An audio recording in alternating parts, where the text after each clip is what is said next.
DigiRoad 3, Frontier episodes 7 through 9 of the English dub. Last time we got all of the spirit evolutions for the main cast. We also saw the weakest episode yet, which unfortunately JP had to be the center of. Unfortunately, because I like JP, and it sucks that that was the episode that he got his spirit evolution from, as I think it was kind of whatever. Hopefully, he gets more spotlight in future ones, and that they're a bit better.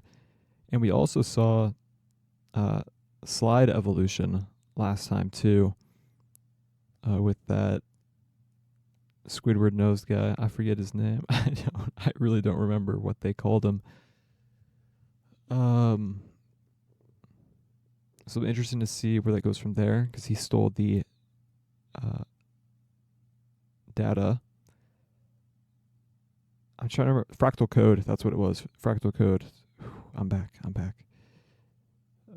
He took the fractal code from the mountain, so it'll be interesting to see if we follow us instantly trying to get it back, instantly getting it back, or if we're just going to have some questions early on about who he was, then we're going to continue the journey elsewhere. I think it is a to be continued style then, so I think we're going to continue the fight with him. I could be wrong though, who knows.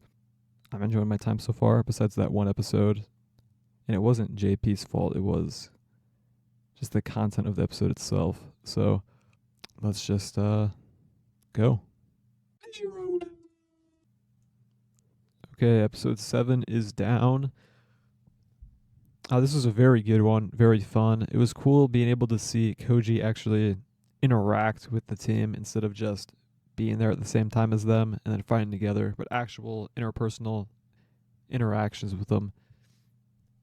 I like him, a bit rough around the edges, but growing closer to the team.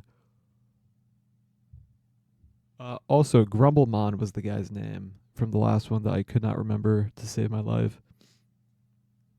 And I must have forgot that they got split up at the end of last time, or it wasn't very obvious.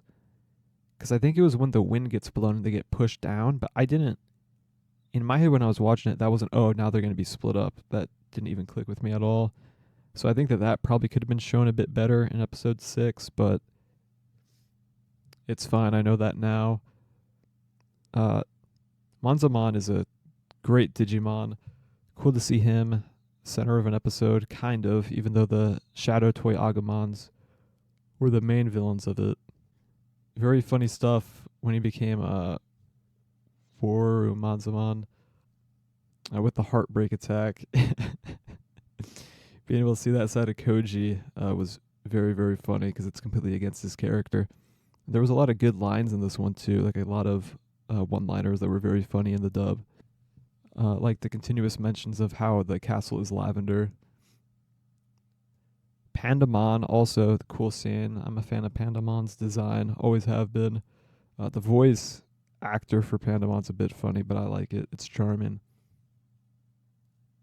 We also got to hear Cherubimon mentioned one more time, so maybe we'll also get another mention in the next episode, and it could be once they finally reach the forest terminal, as they didn't this time, because they're in the Toyland, screwing around. Hopefully we get to see silhouettes or the voice of Cherubimon, because it's definitely going to be the corrupted Cherubimon. I forget what the two different Cherubimons, like what that version of them is each called. This is also the second time that the fractal code is taken without killing the Digimon, so that confirms what I was thinking in episode, was it 5, where I'm like, I guess there must be a difference between ones that are evil, to where once they're destroyed, the fractal code is taken because they're pure evil, and then ones that are turned evil. So because they were good before and they were just turned evil, you can take the fractal code from them without actually destroying their like true selves. So that confirms that, because that's the second time that this has happened.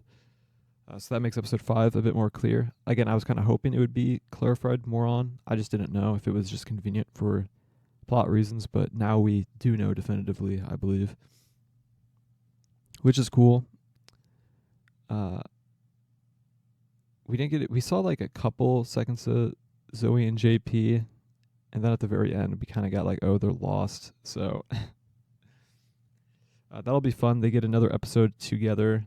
Uh, it'll be interesting what they do differently this time with it.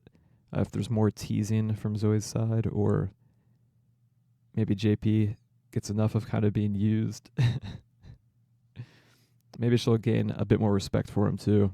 And maybe she won't, lose again. But I have a feeling she might be the jobber of the team, because in her own episode, she jobbed. So the episode also had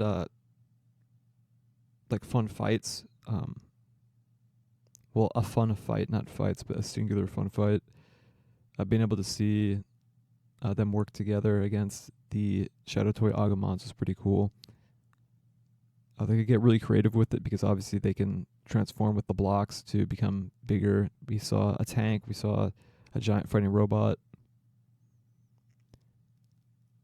It was cool. I like this episode a lot. This is a really, really good episode. Just very fun, good character interactions. But the beginning confused me a bit. But I think that's what it is. I think that they got blown away by like the impact of the one move, the gust or whatever. It just wasn't clear, in my opinion, at least previously.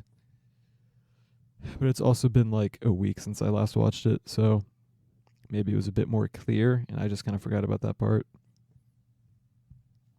Now we get to see what Zoe and JP are up to in the next one. Also, I'm a bit under the weather, so if I sound off or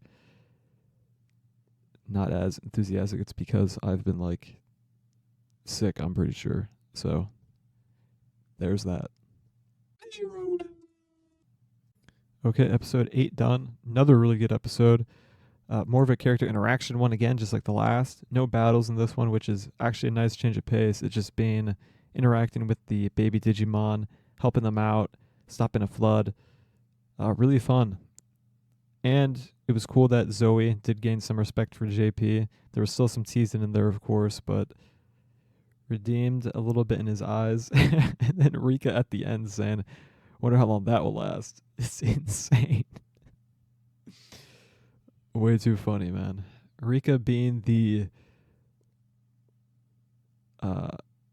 narrator. Rika being the narrator for this season is just hilarious. Very relaxed episode. Some gags, but this is more so just the interactions between JP and Zoe, and seeing them kind of respect each other a bit more. Well, her respect him, I guess it would be. And him learn about her a bit more too. With her school stuff, which to me it sounds like she was just being a bit too closed off from people. I think she was probably putting more of the judgment on herself than they were really. And I would have taken JP's bribe, the chocolate. I would have taken that 100%. I would have played with any kid for a chocolate bar. Wouldn't have, jumped off a bridge or got into a van for one, but definitely would have played with any kid for a chocolate bar. Which, if he was so hungry, why didn't he eat them? If he had a surplus of them still. Where does he keep getting them, man? Seeing him a bit embarrassed too in this one was nice. It's funny. JP's a good character. He's very, very funny. And now the entire gang is together, and we're all going to be at the forest terminal, so it's cool that that will finally get resolved. And who knows, maybe the next one will be to be continued. Maybe we won't fully resolve it. Maybe there'll be a fight, and it'll have to continue in episode 10, maybe. Who truly knows? DigiRoad. And episode 9 down. Another good episode. I think this is the weakest of the batch, but not in a bad way this time, because these are all just really, really solid. We got to see more character interactions again, more dynamics between the group. We get to see Koji growing closer to Kuya and the rest of them. And we got to see Tommy's mom, which, by the way, I've probably accidentally called Tommy Cody before. It'll probably happen again. But actually, at the very beginning of the episode, I realized the English dub mess up when Rika is, talking about what happened last episode, because she is the narrator. She says Kaporimon was the most popular kid in school when it should be Gabumon or Sunomon, because that's who they show, and that's what that previous episode was about. So a little dubbing mess up right there that they didn't fix. Also, uh, Bokomon multiple times in the episode had his hands in his like sash in a position that looked a bit like grab somewhere else, buddy. Genuinely, grab somewhere else. Their hands are too close together towards the center. Put them on the sides, man, if you're messing around in there. And he just had them in there for a long time, too, at the beginning, just walking with it. The Beast Spirit stuff also got explained a little bit to where we all have two spirit evolutions we can go under, so that'll be cool. We saw at the end Koji's is near, I think, is what it was saying. But he still has growing to do, and that growing is probably growing with closeness to the group. We've seen him grow a little bit, but he still needs to like kind of confront some issues with himself and just kind of, accept being a nice guy sometimes. Because that happened with Takuya, where he was, telling him, "Hey, no, that was all you," and then called him a brute after. So he's still closing himself off from the rest of them. So I imagine the next episode will kind of follow that. And maybe he'll have some interactions with Zoe too, since they both kind of have a bit of that outsider thing to him. The TV forest was really cool visually. Being able to look into the inside world that way just looked really, really cool. And then Tommy and his mom, who she is, very attractive lady. Young Tommy, very, very attractive. I hope we get to see your mom some more, buddy. For your sake, for your sake. Nightmare Syndrome is a really cool name for Bakuman's attack. I don't think I ever knew the name of it before. I wonder what the Japanese one is, since they're always, either completely different or somewhat different. But Nightmare Syndrome. Really, really, really cool name. As soon as I heard it, I'm like, oh, that's cool. Also, Bakuman's voice is way deeper than you'd think it would be. Like, really, really, really deep voice. He's definitely on testosterone. The ending was a bit lackluster, where it was like one blast that took him out of it, Bakuman. But yeah, it's whatever. Good episode. And yeah, really looking forward to the next one, because that kind of left us on a little bit of a cliffhanger with Koji right there. The special episodes was good. Fun dynamics. Fun characters. Cool Digimon being shown too. Really good lineup. Episode 5 is still the worst episode, I think, so far in the series. Because, all of these just completely thwart it. Oh, yeah, there was also another funny moment when Takuya saved Zoe. And JP, of course, makes a comment about it. It was something along the lines of, man, why does he get to be the one to fall around with Zoe? Only two things on his mind ever, Zoe and food. Constantly. Only two things on his mind forever and always. But yeah, I am feeling a bit under the weather. Throat feels kind of jacked. I feel a bit sick. So hopefully I've been clear, coherent, and everything's been good. And yeah, I can't wait for the next one. This was, again, a really solid pair of episodes.